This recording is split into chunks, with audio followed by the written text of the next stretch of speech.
My reverse cowgirl. Eavesdroppin.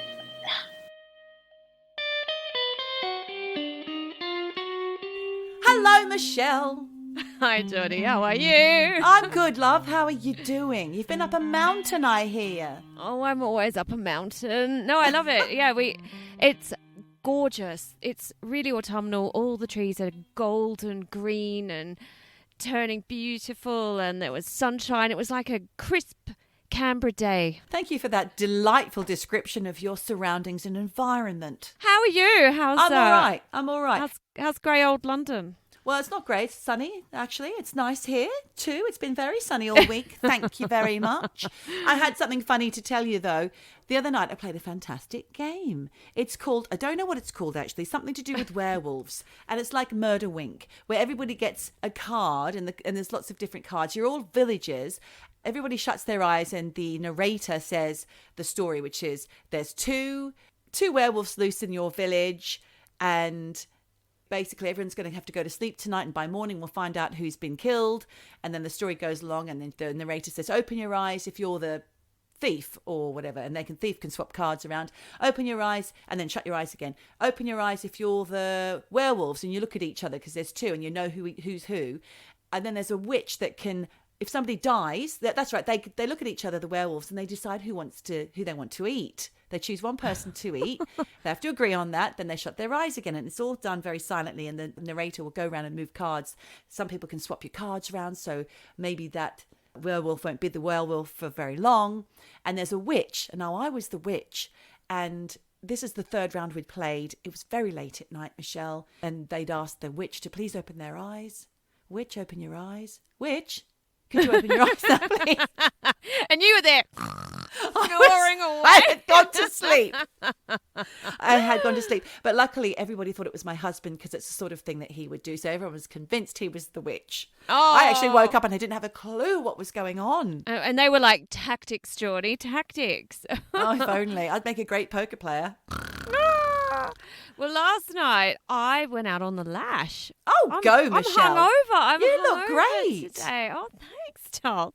I ended up on the Jaeger shots. Oh, well, that suits your skin. Is glowing. No, I actually often find that my skin looks beautiful after a night on the tile. A heavy night on Yeah. the lash. Well, I have to say that I have discovered that tequila shots can cure sore throats and colds. So tequila and champagne shots, that's what happened. Oh, my God. And then I had a cold coming on and then it was gone.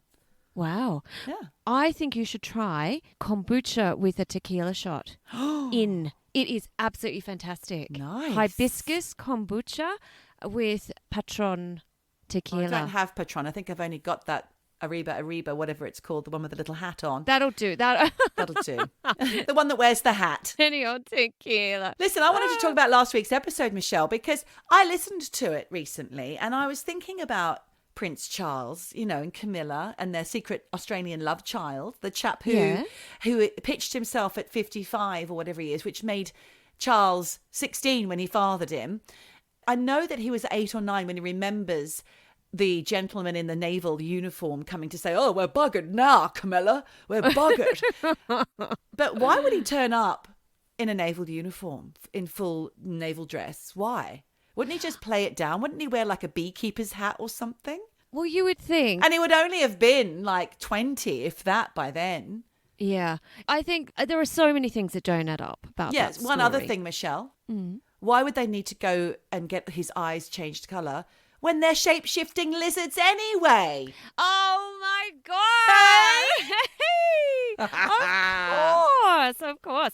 I think this guy, he's just a bit of a fantasist, as you said last week. Yeah. And I think he just has maybe a royal obsession. Yeah. I mean, I feel for him, but I also think that there is maybe some level of mental illness there. I don't know. Possibly. But the thing is, anything can happen when you don't know your true origin story. And we discussed it last week. People like Jack Nicholson just discovering at almost 40 that what he thought was real was not real after all. It's a bit Truman Show, isn't it?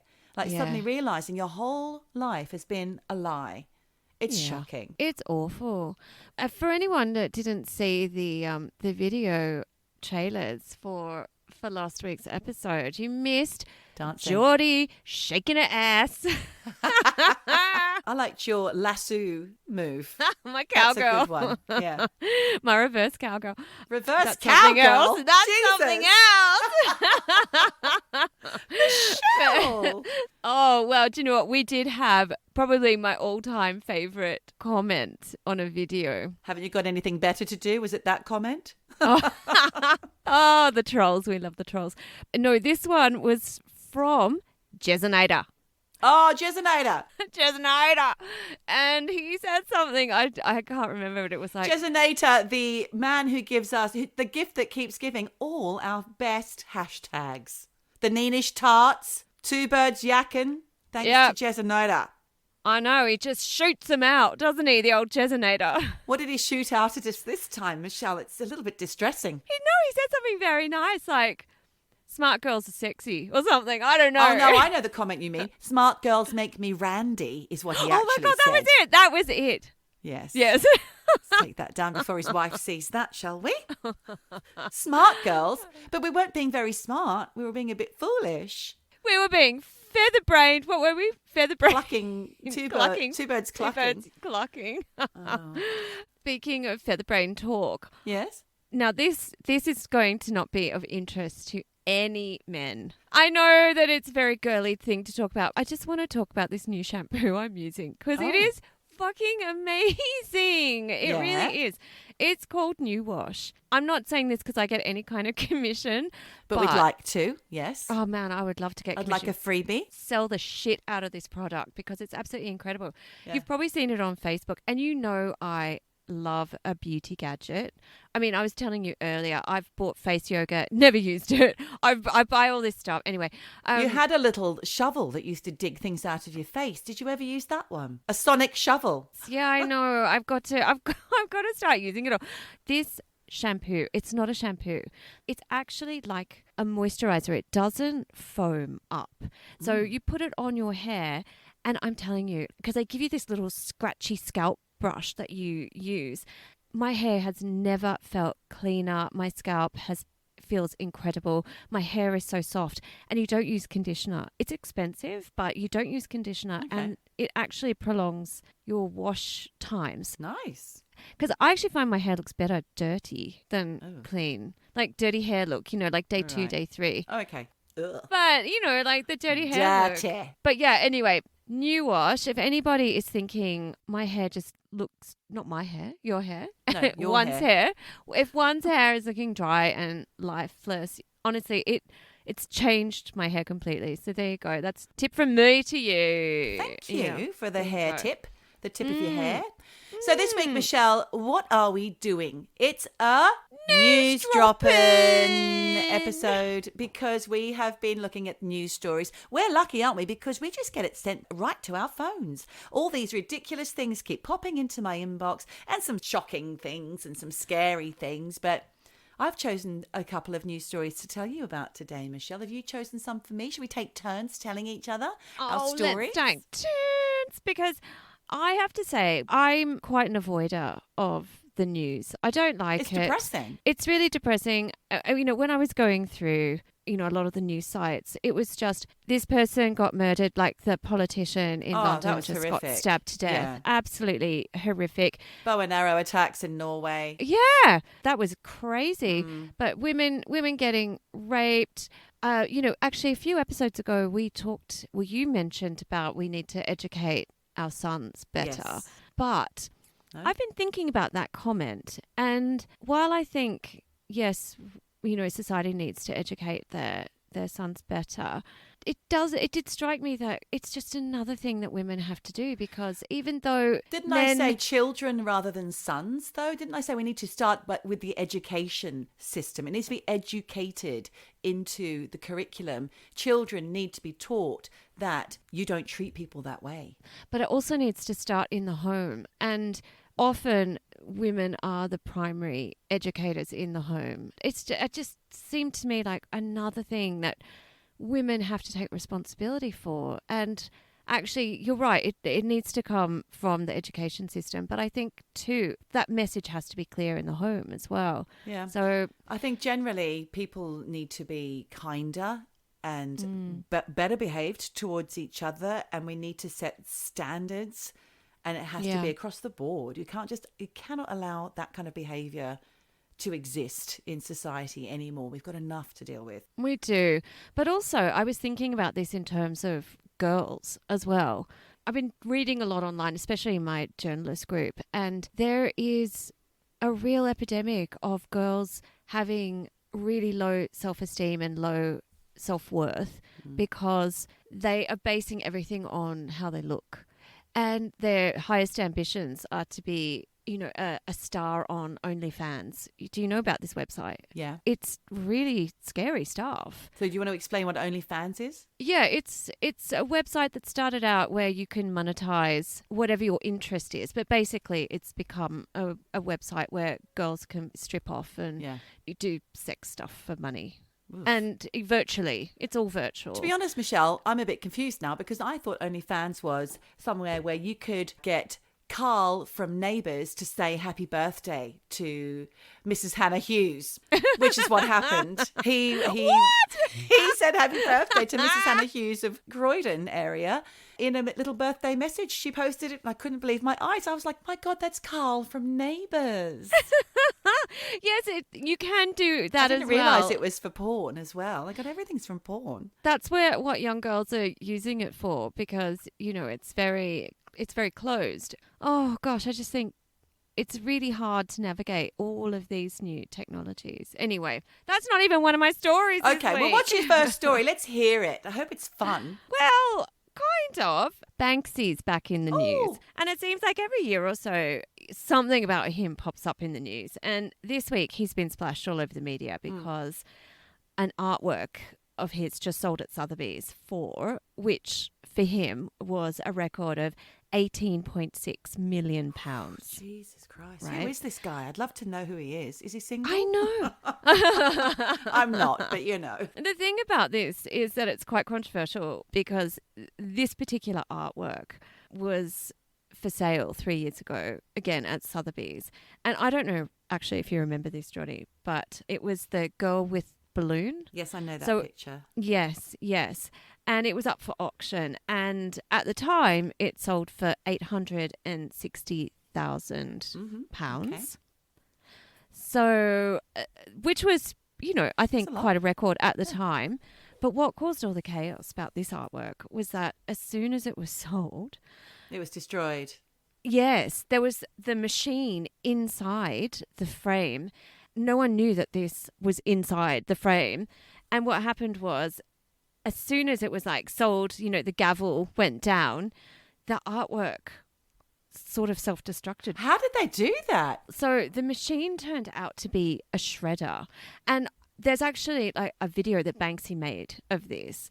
And I watched it and you hear this machine turn on and it sounds like a car or a truck reversing. It's like a beep, beep, beep. And then everyone's sort of looking around. So they must have all been, so Banksy must have been in Sotheby's auction house with some kind of remote control device, right? Yes. That's a real cheeky move. Well, he basically turned it on because he'd created the frame and given the artwork in the frame and it started shredding, just completely shredding. But what happened was, the mechanism inside the shredder malfunctioned. Oh. And so only half the picture shredded, right? And it was left hanging out of the bottom of the frame. The rest of the picture was intact. So, Michelle, what about all the faces in Sotheby's where they're like, oh my God, that's my £800,000 picture? Pretty much, because but people couldn't believe it. And the thing was, this video, like I said, Banksy put this video together, and obviously it was a fuck you to the art world, sure, at the time, because you see all of these kind of art wankers going, oh yeah, we have this, Banksy, we're going to be bidding, blah blah blah. They're all drinking champagne. It's all, models in sequin dresses and whatnot, and they're all being really pretentious about these artworks. And then, the gavel goes down, the artwork gets shredded, but it only gets half shredded. And people are like, oh, oh my God. Like, God. and they think it's a joke. And some people, like, they're all looking around, don't know what happens. It gets ripped off the wall and taken out immediately. And it's kind of hilarious because it is Banksy just going like, you know, fuck it. Because he put the shredder in there. Yeah, obviously. And Michelle, I just want to say something really quickly. I have a feeling that Banksy, might be more than one person, and I reckon it's something to do with the KLF. You know the KLF who burnt all that money? Jimmy Corsi and Bill Drummond from the band KLF, Justified Ancients of Moo. Yeah. I reckon they're pranksters and they're artists. I reckon it's them. Really? Because there have been various theories about who Banksy is. Yeah. But they have like all these theories, like 10 people it could be. But that's a very interesting theory. Should we ask them? Let's ask them. Are you Banksy? But what happened was, I mean, in a way, like the jokes on Banksy. Why? Well, not really, because I mean, he's still got his 860,000 because the picture didn't completely shred. Right. 3 years later, the person, anonymous, the anonymous buyer who bought it for 860,000 now sold it. And it's been renamed and like classified and signed off as an original Banksy. It's been renamed something like Love Gone Wrong, or I don't know, Love in the Bin. Love in the Bin is what it's called. And that sold for 18.6 million. That's the piece that sold. Yes. Oh, come on. So, I mean, and that's in 3 years. And it's all in bits. Yep. It's hanging out the bottom, shreds of this picture, hanging out the bottom of the frame. 18.6 million pounds. Wow. So who bought that? Yeah, another anonymous bidder, but I think a Chinese bidder. So yeah. Crazy. And the thing is that I'll put a link in the show notes to the video of it being shredded, but because at the end you see the rehearsals, because you know he'd obviously staged this and spent a lot of time getting the prank together, and he said it worked every single time in rehearsal, and it just fucked up on the day. And now that's how it is, 18.6 mil. So it's a really good fucking investment. What a return. So people, if you've got to spare, 800 money, don't buy a house, buy a Banksy. Don't put a roof over your heads. You can have 4 or 5 different houses. It's fantastic. Shall I tell you my story? Go. So this is a nod to Black History Month, which is October this month. I wanted to tell you about the Crafts Blue Plaque. Is it a plaque? Or a plaque? It's a plaque. I say a plaque. It's a plaque. It's a plaque. All right, I'll tag it. Get in touch. I'll tag it. I mean, plaque is on your teeth, but I think a plaque... That's plaque as well. Oh, my God. It's plaque. Anyway, right. So I think we should be educating ourselves about Black culture and history. Important historical figures who were players in changing the narrative for Black people in order to understand racism and to be united against it. So I'm going to tell you this story, which is about an amazing couple who fled slavery through their own ingenuity by outfoxing the patriarchy by playing dress-ups. Okay. All right? Because who doesn't love to play dress-ups, Michelle? Okay, go. Who doesn't love a fancy dress party? Do you know what? I love a fancy dress. I absolutely love it. But there was a woman yesterday, and I mean, in the mountains, everyone's in boots and down jackets. She had the most glorious sequin dress on, full length, black on the front, aqua on the back. Incredible. Wow. I love when people Where is she dress up. going? To dinner. She dressed up for dinner, and I think people need to do more of that. You need to celebrate life. Yes. We're all out of lockdown. Why not celebrate? Why not drink that champagne, get dressed up? I love a dress up. Oh, that sounds great, Michelle. I'm going to do that tonight. Doing it. Yeah. So Ellen and William Craft were slaves in the 1830s. Ellen was 11 when she was sold into slavery, having been born to her mixed-race slave mother, and her father had raped her mother. He was her white, wealthy plantation owner, married. So the slave owner's wife sold Ellen to the daughter of the slave owner and his wife. So the couple had a daughter. She was grown up. They sold Ellen, who was the child of their slave who he'd raped. They sold her to the daughter. because they didn't want that illegitimate child there, she didn't want. But it was still in the family. That's weird. Anyway. I know.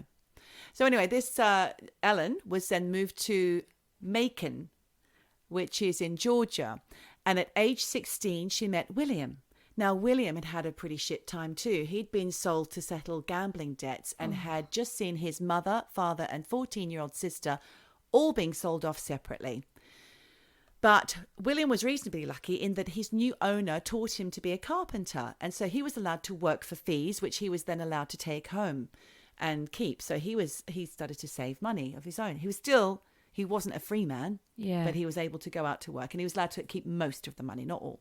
Okay. So anyway, the couple married when Ellen was 20, and due to William's saved money and desire not to have an enslaved family, the couple planned to escape.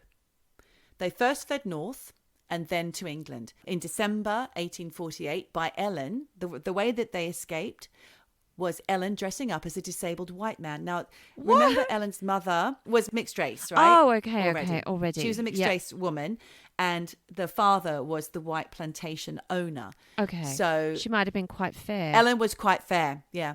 So she dressed up as a disabled white man with William as her carer. Now, the reason that they gave for their travel was that they needed to get medical treatment. She didn't want to speak because it would give the game away. So she was very ill, she was kind of like, so poorly in her wheelchair. And it was actually okay that enslaved people would often accompany their male masters while traveling, but not a single woman. So that's why it had to be a man that she dressed up as. Right. They were temporarily detained when an officer demanded proof of ownership for William, but they wriggled out of it and carried on their journey. And they travelled first class and stayed in the best hotels during their escape. Oh, my God. They arrived in England and they went on to live a life of freedom and raised 5 children. They were very much revered by the abolitionists. Yeah. The abolitionists and the anti-slavers. Yeah. Which is great. They did eventually return to America after the Civil War. And there's a book detailing their story called Running 1,000 Miles for Freedom, and it's by Ellen and William Craft. And I forgot to tell you, but they got a blue plaque on one of the buildings that they lived in here in England. So there you go. There you go. Well, did you see that actually in the news this week, Diana has got a blue plaque on the house, on the little flat in Earl's Court where she lived before she met... When she was like with all the girls, all giggling, so getting dressed up into see-through skirts to go on dates with Charlie. That's the one. God, we love the royals, don't we? We're always talking about them. Oh, well, thanks. That's a great story. Well done. Thank well you. done to Ellen.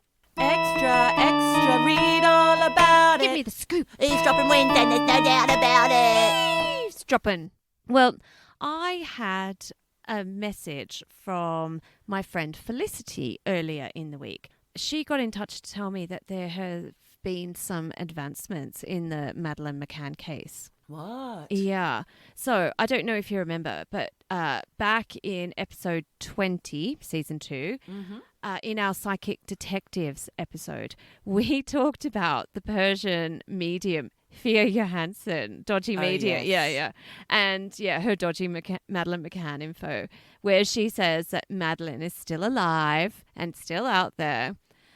Well, unfortunately, according to investigators in Germany, there's no hope that she's still alive. And to be honest, that's not really news to anyone because statistically, it's really unlikely that she's in a Fritzl basement somewhere. And honestly, if she was, is it better that she's alive or dead? Really? Mm-hmm. But this week, the story that was splashed all over the news was basically that German investigators are now 100% sure that the creepy sex offender that we actually mentioned back in that previous episode, Christian Bruckner, is the one that murdered Madeleine McCann. So they're saying that she's been murdered, basically. But the thing is, it's weird. They say they have enough evidence to charge him, but they're not going to until next year because he's already in prison. Yes, that's right. So they're still gathering evidence, and because he's already in jail for, get this, raping a pensioner in Praia del Luz. the same town. Which is the same place. Yes, where Madeleine went missing. So it's all like adding up. But anyway, the German investigators say they're just going to take their time to gather as much evidence as they can. So they have a They don't really wanna fuck strong this case. up. No. Yeah. So before they take it to court. And while he's in jail, the pressure is off anyway. But reading through the story, there just, to me, seemed like a couple of holes in their evidence that kind of seemed pretty major. So the first is that they admit they have no proof that Madeleine is actually dead, right? Despite authorities. No bodies. Yeah, exactly. There's no body. There's no DNA No evidence. forensics. No, nothing. But in Braunschweig last year, they told Kate and Jerry McCann that they did have evidence that she's no longer alive. So there's some contradictions going on here. Plus, the German prosecutors, they're also saying that they have no idea how she died, obviously. And like you just said, no DNA, no photo evidence, nothing that links this guy, Christian Bruckner, to what technically, I guess we have to refer to it as alleged murder because she's at this point still missing, not dead. But they are calling it murder. And, you know, even though they have no body, no DNA, nothing, they're saying they have enough circumstantial evidence, which includes a so-called confession he supposedly made to a friend who, I don't know if they recorded it, or if this guy, the friend, dobbed him in or whatever. Dobbed him in. Dobber. But apparently there are also now phone records that place him at the Ocean Club when Madeleine McCann vanished, which is where they were staying in Praia de Lourdes. They're saying that they think this evidence points to Christian Bruckner as the abductor and possible murderer. But Oh my God. the counsel for Christian have hit back at these claims, saying the police don't have a shred of evidence. And what they're saying is it's a strategy right now from the police to try and get Christian to make a confession. So that is sort of where it's all at in a nutshell. So I guess it's watch this space on the topic. But as for Kate and Jerry McCann, the German police basically say at this moment in time, they can't reveal exactly why they think Madeleine is dead, but they also emphatically say there's no hope that she's alive. So it's not great news for the McCanns, but heartbreaking. it is. And this just goes on and on. You know, that family, they're never going to shake this until there is some kind of conclusion, and I'm not sure they're ever going to get it. So yeah, so there you go. It's really sad. So thanks, Phyllis, for pointing me in the direction of this new Madeleine McCann update. We got a bit bleak, we got a bit dark. We're two birds yakking, just having a laugh. Well, I'm going to lighten the mood now, Michelle, Okay, good. with a Twitter story that made it to the news. Okay. Do you remember Travis Healy of the band Why Does It Always Rain on Me?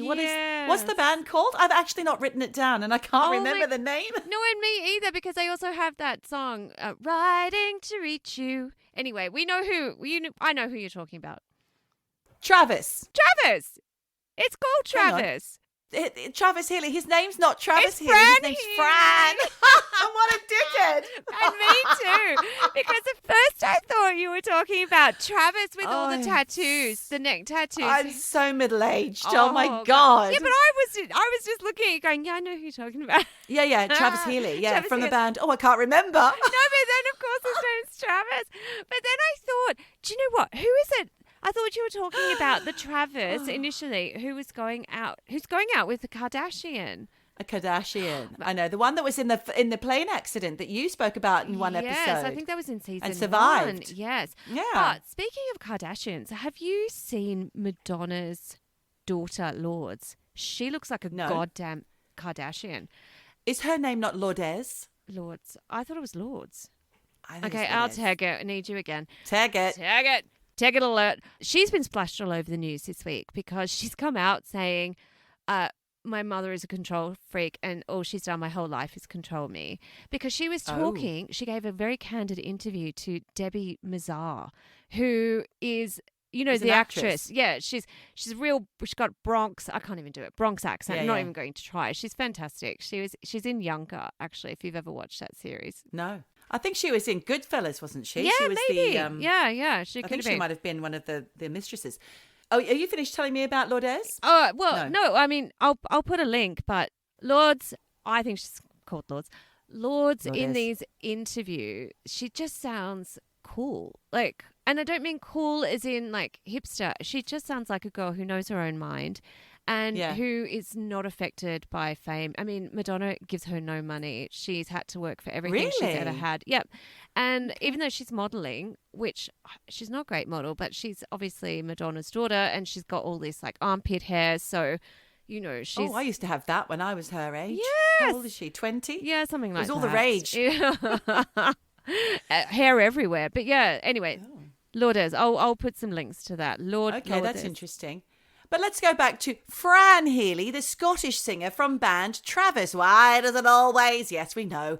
Anyway, I believe he used to live in Berlin because I think he was responsible for the Berlin bilingual school song because we have a friend whose daughter goes to Berlin or used to go to Berlin bilingual. And I believe that he wrote the tune for it. Really? But now he lives in LA. So he, sadly, this week or whenever it was mauled by a sausage dog as he attempted to save from the scene of a car crash.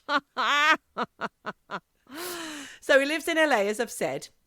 He was coming over the hill on his way home and he saw 3 cars jackknifed in the road. And then he spotted this poor little dachshund running around amid the chaos. So he gave chase, trying to capture the dog because he just knew that if he didn't, cars coming over his hill come at such a speed, it would have just been smushed. So he would have been a sausage. Literally a sausage. Literally on the sausage. ground. Yeah. So Mincemeat. he managed to catch the dog, but as he picked him up, the dog went crazy and mauled his hand. Oh. Healy attempted to throw the pup. I mean, God, Jesus. Healy, that's not cool. Throw the pup onto his front porch, but Fran Healy slipped and the dog got away, leaving Healy with blood pushing, as he said, out of his hand. So it was pissed out of his hand.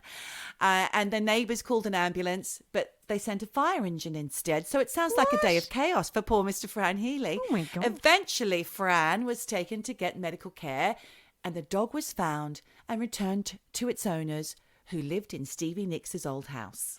And that was from Twitter. Oh, thanks, Twitter. What a story. Only in LA. Only in LA. Yeah. What an eventful afternoon for Mr. Fran Healy, formerly of the band Travis. I was trying to find some kind of why does it always... No, there's Shit nothing. on me. Yeah. Oh, you can tell I'm hungover today. I'm so sorry. Oh, no, now it's kicking in, the old hangover. God, it's becoming a bit of a habit. Well, I had a Prosecco. Should we be worried about you? Maybe, because I had a Prosecco at lunch too. And Oh, so I God. thought hair of the dog. I didn't want to, but it just looks so nice. Well, poor old Fran. I wonder how his hand's doing. Oh, it's all mauled. I looked at pictures. It does look a bit of a mess. Oh, Jesus. There's Yeah. pictures. He'll be... Yeah, on Twitter. He'll have a few weeks off playing the guitar so we can all breathe a sigh of relief. I'm joking, Fran. What happened to them? Well, he's made enough money to move over to LA now from Berlin. So he's had some time in Berlin and now he's in LA. Well, Maybe he's writing musical scores for films and things. Maybe. But I tell you who else is in LA right now. Who? Adele, who is splashed all over the news Adele. this She's week. fab, isn't she? She is, but have you seen her? I just got caught, strangely enough, Michelle, and it wasn't anything to do with you, but I just got caught in an Adele hole. What? Just before, while I was waiting to hear from you today, I posted I posted a little short of us on Instagram dancing, a little outtake from our dancing videos from the week. And then I saw a reel of Adele. So I looked and she's listening to herself, singing her latest new song. And then I was fascinated by the shape of her face. She looks incredible. So I looked at all of her videos. She's a stunner. She looks fucking gorgeous. But, it's And that voice. and that voice, but because she's obviously got that new song that's just come out. And Yes. earlier in the week, there was a story splashed all over the newspapers about how she's living in LA because she can't afford to live in London. This is the woman who earns 100 million or something, and she can't afford to live in London. And I mean, there was a bit of a backlash to that. I heard that LA was really expensive. Well, of course it is. Everywhere's expensive, but My friend Libby has just returned from there, and she was telling me all about it. yes, I mean, LA is expensive. So it just seemed like a bit of a non-story. And then this was before I realized she had a new single out. So obviously they were just trying to drum up, Adele interest, Adele stories. But then her new song dropped. It's called Easy on Me. And it's basically a divorce song. And I had no idea she was even divorced. I mean, I didn't. She was married, wasn't she? Well, she was married for baby. 5 minutes. She's young. No, Yeah. no. She was with that guy, Simon. She's young now. Well, she's 30-something, 31. So she's already divorced at 31. That means she's young. Yes, but I thought you meant she was married young, because she wasn't. She was married in How old was she? She was married in 2018 and divorced in 2018. So it was a bit of a. Oh dear. But it was to the guy who's the father of her child. This guy Simon Konecki, and he. Apparently it was all going wrong. So I think the wedding was a bit of a.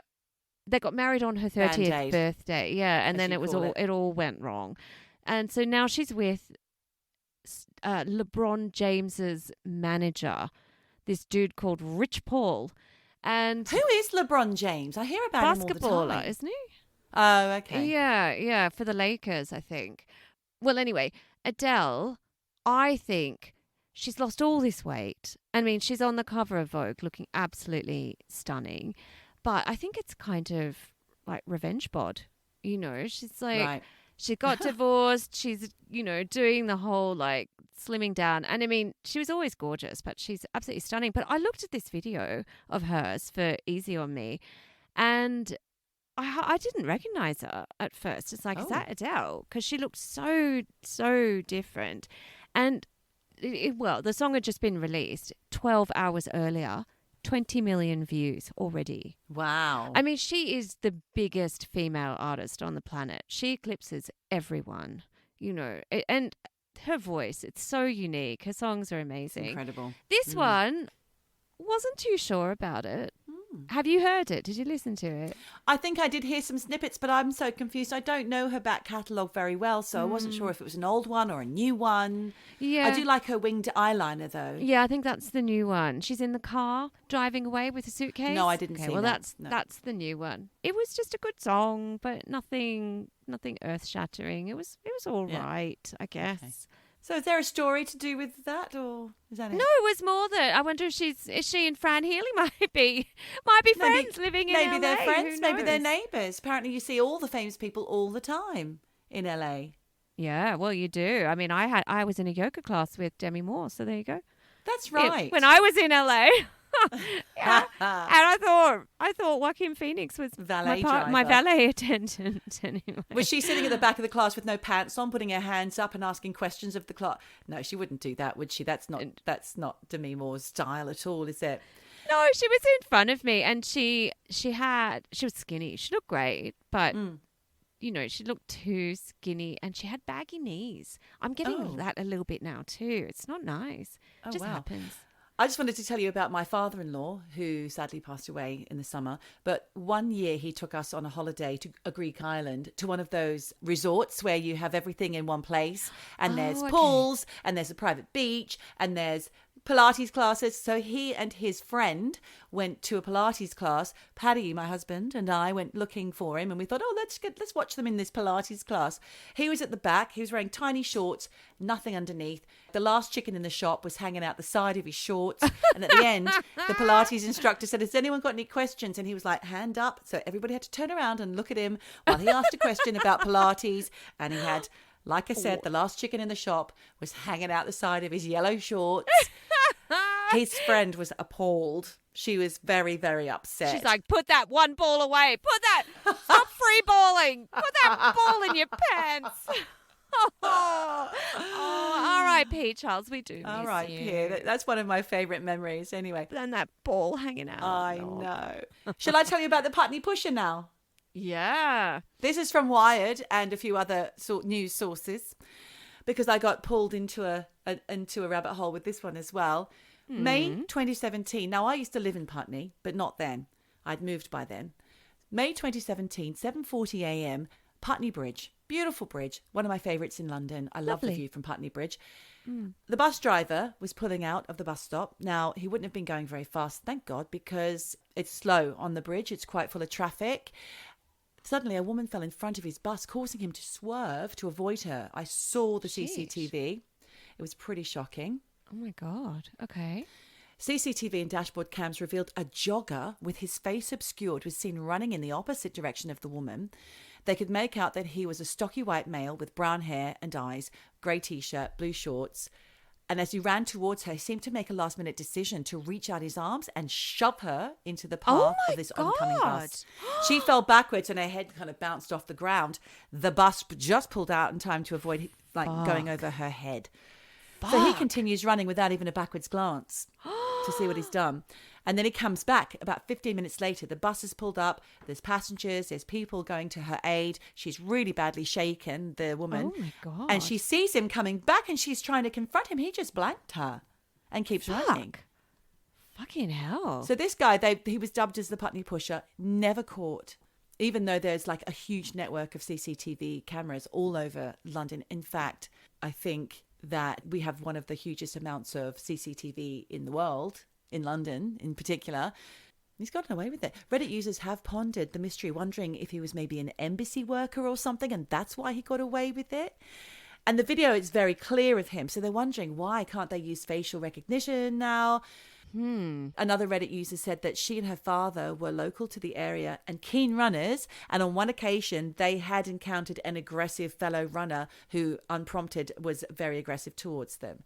Fuck. So Okay, but well, if you're in Putney, watch out, people. watch out. There were 3 suspects that were arrested and then released. One was an American banker who proved that he wasn't in the country at the time, but that didn't stop a multitude of death threats that he then received. He had to go along and get his own security and go into hiding.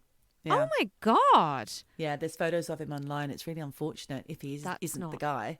Body language experts suggest the guy's running style was of someone who works in a stressful job like a banker, and he had a lot of pent-up anger in the way he was running. That's what body language people say. That's quite specific. I don't rate that. I don't rate No. that. A banker. Oh, come on. Here's the stat. I've got a stat for you. Stat time. So there's 5.2 million cameras watching us here in the UK, both publicly and privately. And the average Londoner is caught on camera around 300 times a day. And did you know, Holy Michelle, shit. that you actually have the right to request to see any CCTV that you might be on, but trying to gain access to it can prove tricky. Of course. Yeah. They don't want you to know. No. But, So there's- yeah. Yeah. There have been other occasions of people and public transport being tricky, like people pushing you in front of things on the PT. I call it the PT. It's public transport. There have been similar cases such as the Pimlico pusher, which was a mother of 2 who had an altercation with another woman in a supermarket. Then she later pushed her in the path of a bus. I don't know what happened with that, but the woman who pushed was given a 10-month suspended sentence and sent to a mental health treatment facility. But then, this is shocking, this one. 2019, a 91-year-old man was pushed into the train tracks at Marble Arch Tube by a man called Paul Crossley. Sir Robert Malpas he was a high-flying businessman in his day, but now he's 91.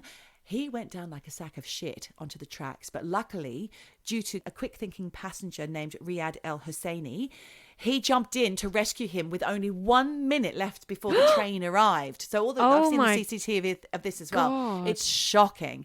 Disaster was averted. Sir Robert, he escaped with his life, but he only had a few head injuries and a broken pelvis because he really slammed down. It was awful. Yeah. So it's believed that Crossley had sought out a more vulnerable victim because he had just come from an attempt to push a passenger at TCR, aka Tottenham Court Road, tube station. Tobias French was a younger man and he was an athlete, and CCTV shows French being shoved from behind, but he had this miraculous balance. He managed to pull back. I think he was pushed twice. He pulled it together and then launched himself at the assailant, but the assailant got away onto the tube and went in the other direction. So he went off to Marble Arch. Yeah. But after the attack on Sir Robert, 2 passengers and members of the public chased him down and detained him, and he was arrested. Really? He was jailed for life with a minimum term of 12 years. It's said that he had paranoid schizophrenia since he was 17, but it was discovered that he had taken 600 pounds worth of crack cocaine the previous day. And when he was caught and arrested, his excuse was that he'd had no sleep the night before. Oh, fuck off. And he hadn't been taking his meds. Yeah, but you know what? That's every mother with a newborn could have that excuse. I had no sleep the night before. That's ridiculous. So the upshot of that is don't be scared, but Tobias French urges people to have their wits about them. Do not stand so close to the tracks To and the edge, do not be on your phone. Just be aware of what the people around you. Yeah, of course. Fucking hell. Well, I'm going to have to keep all of this in mind when I'm back in London soon. Yes. So much to think about. But speaking of cocaine, did you read? It was all over the news this week. The NHS, it's treating patients as old as 90. What? Because they've got mental health issues due to basically taking too much coke. And the hospitalization of over 60s because of taking too much coke has they've been on the gack all night long. well all these pensioners. all these years. It's now been over 500%. Yeah. Oh. So there were 14 cases of people over 90 treated for cocaine abuse Wow. in the last year. Over 90, and you're still caning it. It's pretty fucking crazy. And then So it's not just built up from the years of substance abuse in their 30s, 40s, 50s, that kind of thing. Well, I think so. I think it's an accumulated thing, but I think they're also still, on it. So it's kind of crazy. I'd like to know what they cut that stuff with. I'm sure yeah. there's hardly any cocaine in it at all. Well, there couldn't be because it's too expensive. And in lockdown, where is it all coming from? And apparently for over 60s, admissions have increased by 518% in the last decade. Stat me up. Stats! Yes. And that's for cocaine abuse in over 60s. God So- almighty. And what they're basically saying is that because healthcare is so good at the moment, that all of these drug addicts who basically would have been dead long time ago, long gone, they're living and they're still on it. They're still snorting up all the drugs. So yeah, so it's kind of crazy. But what I had a little steer from our friend Tamira the Modern Mystic. Tamira. She gave us a little nod towards a story about maybe aliens. Yeah. Ooh. Yeah. I mean, come on. What's a NEWSDROPPIN app without aliens? Alien we talk. need them. Yeah, I know. But, to be fair, I am a little bit disappointed that Neil the scientist did not get in touch with this story. Where the hell are you? He's gone quiet. He's even got his own jingle. Look, it was reported on the ABC News website in Australia this week that there have been mysterious radio signals detected near the centre of the Milky Way galaxy. Oh my God, wow. Yeah, it's really fucking crazy. And look, for anyone who needs a little science refresh, Yes, please. the Earth is in the solar system Thank you. and the solar system is in the Milky Way galaxy. Hang on. Okay. Solar system means that the sun is the sun that rules that solar system. We've got one sun and that's ours. We're in that solar system. Yes. Thank you. I'll be taking my physics degree now. Thank you. And our solar system is in the Milky Way galaxy. And every time I say that word, I just think about those lovely little Milky Way chocolate bars. Do you remember them? God, Yeah. I used to bloody love them. They were the cheap ones. Yeah, The they little ones you're allowed to have when you the were little fun size ones. And with actually, the whipped whatever it was in the middle. they were so frothy and light. I loved it. And I think, wasn't their tagline something like, treat you can eat between meals without ruining your appetite? What? Is that right? Isn't that? I mean, it's terrible. It would never fly What a now. ridiculous thing to say. I would not have Treat that. you can eat without ruining your appetite. Oh, God. I don't Just even shove remember. in a big old lump of fat and sugar. You'll be fine. It won't ruin your appetite. Yeah, but you couldn't stop at one. I loved them. I loved the Milky Ways, and they were cheap. You could get them for like 20 cents. What was the thing? Oh, yes. Well, Yeah, you've meandered off track there. yeah. Sorry, I actually just really fancy a Milky Way right now. Because you're hungover. I know, it's true.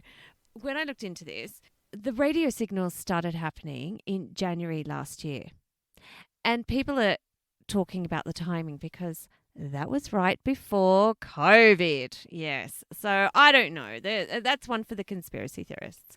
But anyway, Okay. astronomers discovered this random radio signal that was bleeping out from near the center of the Milky Way. And since then, this signal, it starts and stops with no pattern.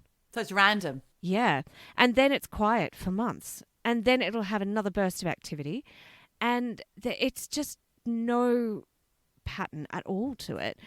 In the middle of the solar system. Yeah. And the signal, they say, is so strange that basically astronomers all around the world think it might be coming from a new type of celestial object. And look, Wow. kudos to the Aussies, because we were the first to pick up the signal, because they were scanning the sky with something that's called, well, it's a radio telescope called Australian Square Kilometre Array Pathfinder, also known as ASCAP. And it's in the outback in Western Australia. So they were the first to notice this weird bleeping. Wonder what it is, Michelle. I'm feeling a bit nervous about that. I don't like it. Well, the thing was that when it was first spotted in January, it was there for on and off for a few times, and then it just disappeared. And Professor Tara Murphy, she's from the University of Sydney. She's an astronomer. She says that the timing and the strength of the signals vary, and that sometimes it seems to stay on for days or weeks at a time, and it's really, really fast for an astronomical object. And it's confounding everyone. And what's even weirder is that the radio waves seem to be aligned in one direction that rotates as the signal travels through the universe towards us at Earth.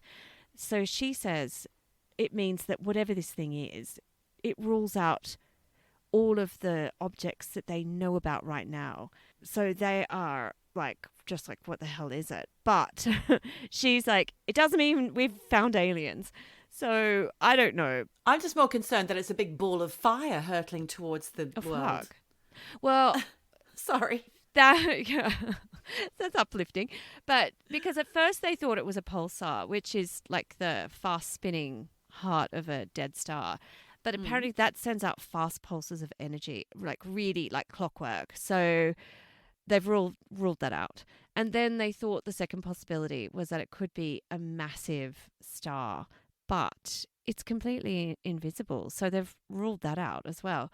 And then they think it could be a cosmic burper. And that's a ridiculous name. But that's basically a catch-all for rare space objects that they have no idea what it is. So, I mean, they've given it a name, space burper, cosmic burper, sorry, but it doesn't mean anything because it's just unidentified. So, thing is, all we know is that right now, this thing, whatever it is, it's out there. It's randomly sending signals that we don't understand. So, who knows? Could be 3G COVID hack. Is it Elon Musk? I don't know. Watch this space. It is watch this space. Quite literally. And then there was actually a comment underneath, and it was someone saying, something about Demi Lovato, and I was like, what the hell's that comment all about? And again, this week, she's been I say she. She's not a she anymore. She What? now identifies as non-binary. So you have to say they.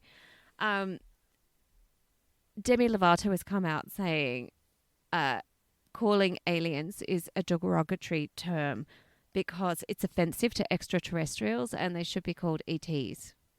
Why? Because aliens is a really mean word, is It's what not she's mean. saying. Is And it? I don't think so. I just think, Oh. come on, No, you know, come on, she's don't like, make any more rules. I can't keep up. I can't keep up.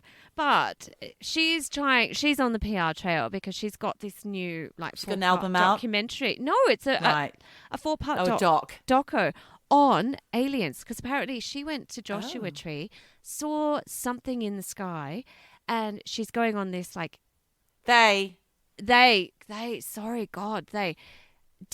is going on this, like, journey to try and figure out what these weird lights in the sky are. So I'm actually going to watch it because I think it sounds interesting. Sounds good. Yeah, Where and did we find that, Michelle? I don't know. It's not on Netflix. I don't think it's on. It's from some weird channel called Peacock. So I don't know. People, I'll do some research and put a link to it. But Yes, yeah, please. so that was old Demi, non-binary Demi. You've just told me so many things I never knew before. That's fantastic. Yeah. What an amazing little roundup of little tidbits of news and droppings of news. Oh, That's droppings. wonderful. I hope that people now feel so much more educated than they did before. Do you think they do?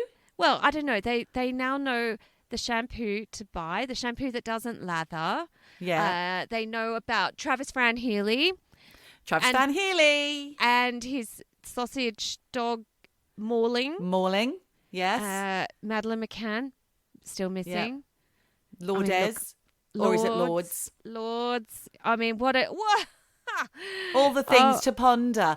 Aren't you lucky? Aren't you eavesdroppers lucky people? You now get to think about all these wonderful things. Without even picking up a newspaper because... You didn't even have to read it. I know. We read the interesting stories for you. Yeah, and there it is. NEWSDROPPIN. NEWSDROPPIN. Well, that's it for us this week, Michelle. Shall we say farewell, bon voyage, and we will reconvene next week for a very spooky Halloweeny kind of episode, won't we? Because it's going to be Halloween. I know. Scary stuff. So if anybody has anything they want to get in touch with us about, tell us your spooky stories. Yep. We'd love to know them and share them with the group. Absolutely, because Halloween it is the spookiest time of year, and I'm excited. I'm excited for the crazy stories. So yeah, keep them coming, kids. Ooh. All right. Well, thanks for the chat. Lovely to see your gorgeous face. Always. Thank you. Lovely to see your gorgeous hair and the fact that a lot of booze makes you look glowing. That's good news. It's new wash and alcohol. New wash and Prosecco. And you too can look like this. And on that great note, we're going to bid you a farewell and just keep, whatever you do, just keep eavesdropping. Eavesdroppin'. Eavesdropping. Eavesdropping. Droppin'. Eavesdropping. Drop it. Eavesdropping. Eavesdropping. Drop it.